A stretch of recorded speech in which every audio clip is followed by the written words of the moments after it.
നമ്മുടെ ജീവിതത്തിലെ നമ്മൾ പല ഘട്ടങ്ങളിൽ കൂടെ കടന്നു പോകും ഇല്ലേ? അപ്പം നമ്മൾ പല സൈസ് ആളുകളെ പരിചയപ്പെടും. അവരിലൊക്കെ നിന്നും എല്ലാം നമുക്ക് പോസിറ്റീവായിട്ടുള്ള കാര്യങ്ങളായിരിക്കില്ല നമുക്ക് ലഭിക്കുന്നത് ഇല്ലേ? നെഗറ്റീവായ കാര്യങ്ങൾ നമുക്ക് ലഭിക്കാറുണ്ട് ഇല്ലേ? അപ്പം നമ്മൾ ആ നെഗറ്റീവിനെ നമ്മൾ എങ്ങനെയാ അത് നമുക്ക് എങ്ങനെയാ രക്ഷപ്പെടണം? നെഗറ്റീവ് പറയണവരിൽ നിന്ന് രക്ഷപ്പെടണം എങ്ങനെയാണെന്ന് നമുക്കറിയാവോ? നമ്മൾ പലപ്പോഴും അതിനകത്ത് പെട്ട് കിടന്നിട്ട് ദുഃഖിതരാകുക ചെയ്യുന്നത് ഇല്ലേ?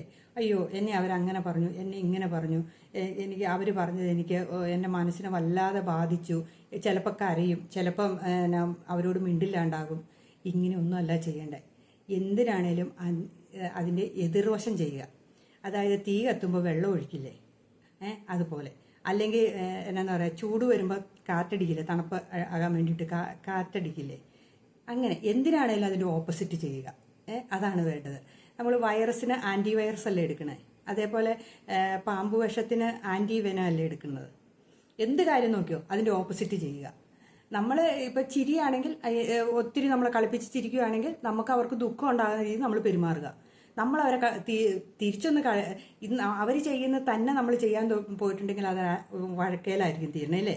ഇപ്പോൾ ഒരാൾ വഴക്കുണ്ടാക്കുന്നിടത്ത് ചെന്ന് നമ്മളും കൂടെ വഴക്കുണ്ടാക്കിയിട്ടുണ്ട്, അവരെ വഴക്കല്ലേ ഉണ്ടാകും. അടി നടക്കുന്നിടത്ത് അടി തന്നെ നടത്തുവാണെങ്കിലോ അത് കൂടുകയല്ലേ ചെയ്യുന്നു, അടിയൊക്കെ കൂടുകയല്ലേ ചെയ്യുന്നത്. എന്ത് കാര്യം ചെയ്താലും അതിൻ്റെ ഓപ്പോസിറ്റ് ചെയ്യുമ്പോൾ അവിടെ ശാന്തമാകും. അടിയുള്ളിടത്ത് നമ്മൾ സമാധാനത്തോടു കൂടി നിൽക്കുക, സമാധാനത്തോടു കൂടി നമ്മൾ അവിടുന്ന് ഒഴിവായി പോരുക. നമ്മളെ കളിപ്പിക്കുകയാണെങ്കിൽ നമ്മളൊരു പുഞ്ചിരിയോട് ചിരിച്ച് സന്തോഷത്തോടു കൂടി തീർന്നോ, പറഞ്ഞു കഴിഞ്ഞോ എന്ന് ചോദിക്കാമല്ലോ നമുക്ക്. ഓ ഇത്രയേ ഉള്ളായിരുന്നോ, ഇനി വല്ലതുകൊണ്ടോ പറയാൻ എന്ന് ചോദിച്ചേക്കുക. അപ്പോൾ സത്യം പറഞ്ഞാൽ അവർ നാണം കിട്ടുപോകും. നമ്മുടെ മുമ്പിൽ അവർ കൊച്ചായി പോവുക ചെയ്യുന്നത്. അപ്പോൾ അവർ മനസ്സ് ചിന്തിക്കും, ഓ ഞാൻ പറഞ്ഞിട്ടൊന്നും അവർ കേൾക്കണില്ലല്ലോ എന്ന് ചിന്തിക്കും ഇല്ലേ? അവർക്ക് നമ്മളെ ഒന്ന് വേദനിപ്പിക്കുക എന്നുള്ളതാണ്. നമ്മളപ്പോൾ വേദനിക്കില്ല എന്ന് മനസ്സിലാക്കി കഴിഞ്ഞാൽ അവരുടെ ഉള്ളിലാണ് വേദന ഉണ്ടാകണം, നമുക്കല്ല വേദന ഉണ്ടാകണേ. നമ്മളെ എന്തെല്ലാം പറഞ്ഞാലും നമുക്ക് കേൾക്കണില്ല എന്ന് മനസ്സിലാക്കി കഴിയുമ്പോൾ ഉണ്ടല്ലോ സ്വയം ഇട്ടിട്ട് പോകും. എനിക്ക് ഇതെന്തോരം പറഞ്ഞാലും അവർ കേൾക്കണില്ല. നമ്മളൊരു പുഞ്ചിരിയോടുകൂടി അങ്ങോട്ട് നടന്നു പോക്കണം. അപ്പം അയ്യോ ഞാൻ പറഞ്ഞിട്ടൊന്നും അത് ഏറ്റില്ലല്ലോ എന്ന്. ഈ ടോമാഞ്ചെറി പോലെയാണ്. പൂച്ച ഇട്ടലീനെ കളിപ്പിക്കുമ്പം എലി തിരിഞ്ഞു നിൽക്കുമ്പോൾ പൂച്ച കാണിക്കണ കാണാമല്ലേ? അതുപോലെ ആയിരിക്കണം നമ്മുടെ ജീവിതം. നമ്മൾ വിട്ടുകൊടുക്കരുത് ഇല്ലേ? അതല്ലേ വേണ്ടേ? എല്ലാത്തിനും ആൻറ്റി ആയിട്ടുള്ള സാധനങ്ങൾ ചെയ്യാൻ ശ്രമിക്കുക. അതേപോലെ നമ്മുടെ മനസ്സിനെ വിഷമിപ്പിച്ച് പറഞ്ഞിട്ട് വലിയ സന്തോഷം കണ്ടെത്തുന്നവരൊക്കെ ഉണ്ട്. നമ്മളെ കുറ്റപ്പെടുത്തി സന്തോഷം കണ്ടെത്തുന്നവരുണ്ട്. നമ്മളെ ഓപ്പോസിറ്റ് നമ്മളെ മൈൻഡ് ചെയ്യാണ്ടിരിക്കുക. നമ്മളത് കേട്ട പാടും കണ്ട പാടും വെക്കാണ്ടിരിക്കുക. നമ്മൾ വിട്ടടിച്ച് പൊക്കോളുക. അപ്പോൾ ഓർക്കും അവൻ ഏറ്റില്ല കേട്ടോ എന്ന് പറയും. ചിലരുടെ അടുത്ത് കുറ്റങ്ങൾ പറഞ്ഞു കേൾപ്പിക്കും, നമ്മുടെ കുറ്റങ്ങളും കുറവുകളും ഒക്കെ പറഞ്ഞു കേൾപ്പിക്കും. അവർ വന്ന് നമ്മളോട് പറയുമ്പോൾ പറയും ഇതെല്ലാം അവനുള്ളതെന്നങ്ങ് പറഞ്ഞേക്കണം തിരിച്ച്. ഇത് എൻ്റെ മനസ്സിലേക്ക് എടുക്കണില്ല ഞാൻ, ഇത് നിങ്ങൾ എടുത്തോളാൻ പറയും. ഇതൊന്നും എന്നെ ബാധിക്കണ കാര്യമല്ല എന്നങ്ങ് പറഞ്ഞു കഴിഞ്ഞിട്ടുണ്ടല്ലോ, മറ്റവന് പറഞ്ഞോണ്ട് വന്നവനും മനസ്സിലാകും, പറഞ്ഞവനും മനസ്സിലാകും. നമുക്കത് ഏൽക്കില്ല എന്ന് മനസ്സിലാവുകയും ചെയ്യും ഇല്ലേ? അവൻ ചെന്ന് അവിടെ ചെന്ന് പറഞ്ഞോളും, അവൻ്റെ അടുത്ത് പറഞ്ഞിട്ട് അവൻ പറഞ്ഞു ഇതെല്ലാം അവനുള്ളതെന്നും പറഞ്ഞാൽ വിട്ടേക്കണേന്ന്. നമുക്കും ബുദ്ധന്റെ ഒരു കഥയുണ്ട്. ബുദ്ധന്റെ മനസ്സ് മുഴുവൻ സന്തോഷവും സംതൃപ്തിയായിട്ട് ഒരു സ്ഥലത്ത് പോയിരുന്ന് ഇങ്ങനെ തപസ് ചെയ്തുകൊണ്ടിരുന്ന് കഴിഞ്ഞപ്പം ഒരുത്തൻ വന്ന് ബുദ്ധനെ തെറി പറയുന്നു.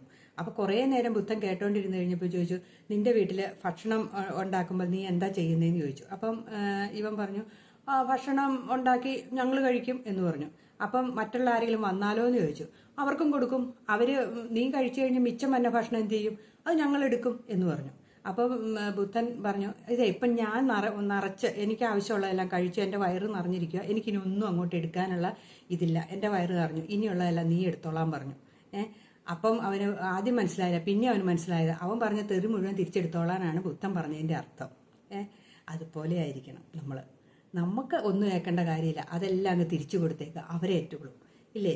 നമ്മളെല്ലാത്തിനും പ്രതികരിക്കരുത്. കാരണം ഇപ്പോൾ നമ്മളോടെന്ന് പറയുമ്പോൾ നമ്മൾ അതിന് രണ്ട് തിരിച്ചു പറയാൻ തോന്നുമ്പോൾ നമ്മളും അവരും തമ്മിൽ വലിയ മാറ്റമൊന്നും ഇല്ലാണ്ടായി ഒന്നും ഇല്ലേ?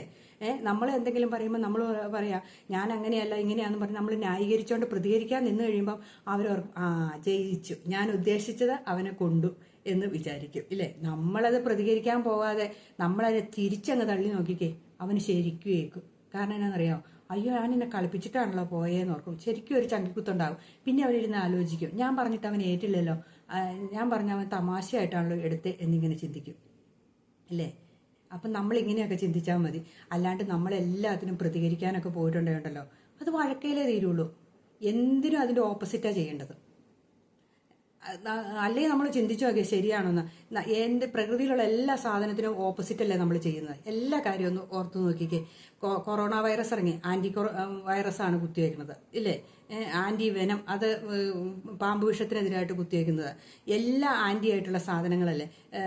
പിന്നെ എന്നാന്ന് ഓർത്തേക്ക്, തീക്ക് വെള്ളമാണ് ഉപയോഗിക്കുന്നത്. എന്ത് സംഭവം ദേഷ്യത്തിന്, നമ്മൾ ദേഷ്യത്തിന്റെ കൂടെ ദേഷ്യം കൂട്ടാനല്ല നമ്മൾ ദേഷ്യം കുറയ്ക്കാനുള്ള മാർഗങ്ങളല്ലേ. അപ്പോൾ അവിടെ സമാധാനമല്ലേ കൊണ്ടുവരേണ്ടത് ഇല്ലേ? ചൂട് വരുമ്പം തണുപ്പല്ലേ ഉപയോഗിക്കാൻ. കാര്യം പറഞ്ഞ് ഉഷ്ണേന ശാന്തി എന്നൊക്കെ പറയും. പക്ഷെ അതൊന്നുമല്ല, നമ്മളപ്പോഴത്തേനും ഒന്നെങ്കിൽ ഫാൻ്റെ അടിയിൽ പോയിരിക്കും, എവിടെയെങ്കിലും പോയിരിക്കും ഇല്ലേ? അങ്ങനെയല്ലേ നമ്മൾ.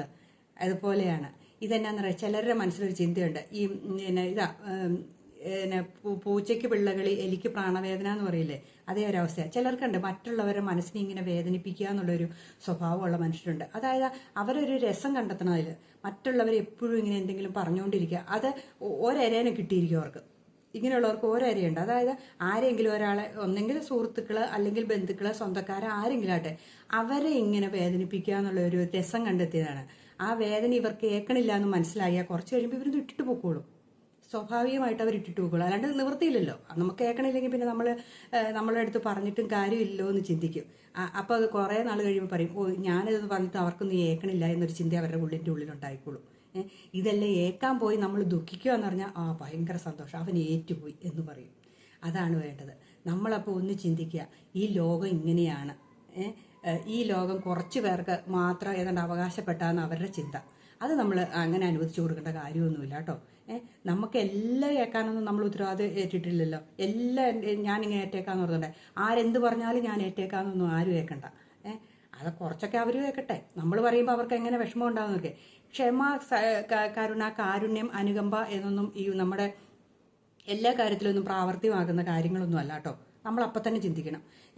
ഇത് പ്രയോഗിക്കേണ്ടത് പ്രയോഗിക്കണം. നമ്മളോട് ഒരാൾ വന്ന് മോശമായിട്ട് നമ്മളെ ഭയങ്കര എന്നാ പറയണേ, ഒന്നും അല്ലാത്ത രീതിയിൽ സംസാരിച്ചുകൊണ്ടിരിക്കുമ്പോൾ അതെല്ലാം കേട്ടോണ്ടിരിക്കണമെന്ന് പറയണതിൽ യാതൊരു അർത്ഥമില്ല അല്ലേ. അപ്പം നമ്മൾ തിരിച്ചു പറയണം. അവിടെ ക്ഷമയുടെ കാര്യം കൊണ്ടിരുന്ന അയാൾ പറയണെല്ലാം കേട്ടോ, അയ്യോ എന്നാൽ ക്ഷമിച്ച് ഞാൻ മാറിപ്പോയേക്കാം എന്ന് വിചാരിച്ചുകൊണ്ട് ഇരിക്കണ ഒരിടത്ത് നമുക്കിട്ട് പൂര അടി വെച്ചുകൊണ്ട് തന്നുകൊണ്ടിരിക്കുക. അത് മുഴുവൻ അടി മേറ്റിട്ട് അയ്യോ എനിക്ക് ക്ഷമയുള്ളതുകൊണ്ട് ഞാനൊന്നും ചെയ്യണില്ല എന്ന് പറഞ്ഞിട്ട് അടി മേടിക്കും, നമ്മൾ ഓടിച്ചിട്ടടിക്കും. ആ സമയത്ത് നമ്മൾ തിരിഞ്ഞു നിന്ന് നോക്കി അവൻ ഇട്ടിട്ട് പോക്കോളും. ഇതാ ചെയ്യേണ്ടത്. അല്ലാണ്ട് എല്ലാ അടിയും എല്ലാ തെറിയേക്കലും ഒന്നും നമ്മൾ മുഴുവൻ ഏക്കേണ്ട കാര്യമൊന്നുമില്ല. നമ്മൾ എവിടെയെങ്കിലും ഒന്ന് കുനിഞ്ഞു നിൽക്കാൻ പോയാൽ നമ്മളോട് യാതൊരു ബന്ധമില്ലാത്തവരും കൂടെ നമ്മുടെ തലയിൽ ചവിട്ടിയിട്ടേ പോകുള്ളൂ. അങ്ങനെ ഒരു കുഴപ്പം കൂടെ ഉണ്ട് നമ്മുടെ നാടിന് ഇല്ലേ. നമുക്ക് എന്തെങ്കിലും ഒരു ചെറിയൊരു കുറവ് എന്തെങ്കിലും ജീവിതത്തിൽ സംഭവിച്ചിട്ടുണ്ടെങ്കിൽ വന്നവും നമ്മളെ ചവിട്ടാൻ വേണ്ടി നിൽക്കും. അതിനൊന്നും നമ്മളെ അവസരം ഉണ്ടാക്കി കൊടുക്കരുത്. നമ്മൾ സ്ട്രോങ് ആണെന്ന് മനസ്സിലാക്കി കഴിഞ്ഞാൽ എല്ലാവരും വിട്ടടിച്ച് പൊക്കോളും. അതിനെ നമ്മളെ തൊട്ട് കളിക്കാൻ, അതായത് നമ്മുടെ ഇതിനെല്ലാം ഈഗോ എന്നാണ് പറയണത്. ഈഗോ കൊണ്ട് നേരിടാൻ തുടങ്ങിയിട്ടുണ്ടല്ലോ, അത് വലിയ പ്രശ്നത്തിലേ ചെന്ന് തീരുള്ളൂ. ഈഗോനെ തമാശ കൊണ്ട് ഫണ്ണായിട്ട് എടുത്ത് കളയണം നമ്മൾ. ഈഗോയ്ക്ക് പ്രതിമരുന്നെന്ന് പറഞ്ഞാൽ ഫണ്ണ. അത് നമ്മൾ ചെയ്തോണം. നമ്മൾ ഫണ്ണായിട്ട് അവൻ പറയണതെല്ലാം തമാശ രൂപേണ ചിരിച്ച് കഴിഞ്ഞോ ഇങ്ങനെയൊക്കെ ചോദിച്ചു നോക്കിയേ, അവനപ്പോൾ ചെറുതായിട്ടൊന്ന് നാണാകാൻ തുടങ്ങും. അയ്യോ നീ ഇത്രയൊക്കെ വിചാരിച്ചല്ലോ, ഇതൊന്നും എന്നെ ഏക്കില്ലടാ, നീ എന്നെ തന്നെ എടുത്തോ എന്നൊക്കെ പറഞ്ഞു നോക്കിക്കേ. അവനെ ഇച്ചിരി ചങ്കിക്കുത്തുണ്ടാകും, അവൻ വിട്ടിടിച്ച് പോവുകയും ചെയ്യും. ഒരു പ്രാവശ്യത്തിൽ കൂടുതൽ അവൻ പറയുള്ളൂ. ചിലരുണ്ട് നമ്മളെ കാണുമ്പോൾ തന്നെ ഒരു തന്നെ കളിപ്പിച്ച് ചിരിച്ചോണ്ടൊക്കെ വന്നവന്മാരുണ്ട്. അതിൻ്റെ ഇരട്ടി ചിരി ആദ്യമേ തന്നെ നമ്മളെടുത്ത് അങ്ങ് പോയാൽ മതി. അവൻ പിന്നെ മിണ്ടാൻ പോലെ ഒരു പുഞ്ചിരിച്ച ഒരു കളിപ്പീര് നമ്മളങ്ങ് എടുത്തോണം. ഇതൊക്കെ നമ്മൾ പ്രാക്ടീസ് ചെയ്തെടുത്തോണം എങ്ങനെ തിരിച്ച് പറയേണ്ടതെന്ന്. അല്ലാണ്ട് എല്ലാ കാര്യം എല്ലാവരെയും നന്നാക്കാൻ നോക്കിയിട്ടുണ്ട്, നടപടിയില്ലാത്ത കാര്യം കേട്ടോ. ഇങ്ങനെ ഉള്ളതുങ്ങൾ ഒത്തിരി ഉണ്ട്. ഒരു 100 പേരെടുത്തിട്ടുണ്ട്, ഒരു 85% പേർക്ക് ഇങ്ങനത്തെ ഈ മറ്റുള്ളവരെ അപമാനിക്കുന്ന സ്വഭാവക്കാരായിരിക്കും. ഉറപ്പായ കാര്യമാണ്. അത് ഒരു രീതിയിൽ മനുഷ്യരെ വേദനിപ്പിക്കുക. ഈ വേദനിപ്പിച്ച് സുഖം കണ്ടെത്തില്ലേ. ഞാൻ പറഞ്ഞില്ലേ എലിയുടെ കാര്യം, എലിയും പൂച്ചയുടെയും കാര്യമാണ്. പൂച്ചയ്ക്ക് സന്തോഷം എലിയെ നീട്ടി തട്ടിക്കളിക്കാൻ, അപ്പോൾ എലിക്കോ പ്രാണവേദനയല്ലേ. പക്ഷെ ഇതറിയുന്നില്ല. ഈ എലി ഞാൻ തിരിഞ്ഞു നിന്നാലോ ഒന്ന് ഓർത്തു നോക്കിയേ, പൂച്ചയുടെ അവസ്ഥ തന്നെ ആയിരിക്കുന്നത്. അതുപോലെ ആയിരിക്കണം നമ്മുടെ ജീവിതത്തിലും. നമ്മൾ തിരിഞ്ഞു നിന്ന് എല്ലാത്തിനും ഫൈറ്റ് ചെയ്തോണം. അല്ലാണ്ട് ഇതെല്ലാം മേടിച്ചെടുത്ത് സങ്കടപ്പെട്ട് ജീവിതത്തിൽ ഒരിക്കലും അങ്ങനെ ഇരിക്കാൻ ശ്രമിക്കരുത്. അതുകൊണ്ട് ഒരു പ്രയോജനമില്ല. ഞാൻ പറഞ്ഞതുപോലെ തന്നെ എല്ലാവരും ചവിട്ടിട്ട് പോകും നമ്മളെ. അത് വഴിക്കോടെ പോണവനും കൂടെ വന്ന് ചവിട്ടാൻ ശ്രമിക്കും. അപ്പം ഒരിക്കലും അതിന് തല വെച്ച് കൊടുക്കാണ്ടിരിക്കുക. നമ്മൾ ചെയ്യാനുള്ള കാര്യങ്ങൾ നമ്മൾ മൈൻഡ് ചെയ്യാണ്ടിരിക്കുക. നമ്മൾ പറയാനുള്ളത് പറഞ്ഞേക്കുക. പറയാണ്ടിരുന്നിട്ടുണ്ടെങ്കിൽ എന്നിട്ടും കഴിഞ്ഞില്ലേ ഒരു പുഞ്ചിരിച്ചങ്ങ് തള്ളി വിട്ടേക്കുക. പുഞ്ചിരിച്ചിട്ട് അങ്ങ് പൊക്കോളുക. പുഞ്ചിരി അവൻ്റെ ഹൃദയത്തിൽ കൊള്ളുന്ന സാധനം. അവനറിയാൻ മേലാത്ത സാധനമല്ല മനുഷ്യൻ്റെ മുമ്പിൽ പുഞ്ചിരിക്കാൻ. നമ്മളങ്ങ് പുഞ്ചിരിച്ചേക്കുക. ഇത്രയൊക്കെ ചെയ്തിട്ടുണ്ടെങ്കിലോ നമുക്കൊരു സമാധാനമാകും, അവന് ആവശ്യത്തിനുള്ള കിട്ടുകയും ചെയ്യും. അപ്പോൾ ഇങ്ങനെയൊക്കെ ചെയ്തു നോക്കട്ടോ. നിങ്ങൾക്ക് എൻ്റെ വീഡിയോ ഇഷ്ടമാണ്, ഷെയർ ചെയ്യണം, കമൻറ്റ് ചെയ്യണം, ലൈക്ക് ചെയ്യണം, സബ്സ്ക്രൈബും ചെയ്യണം കേട്ടോ.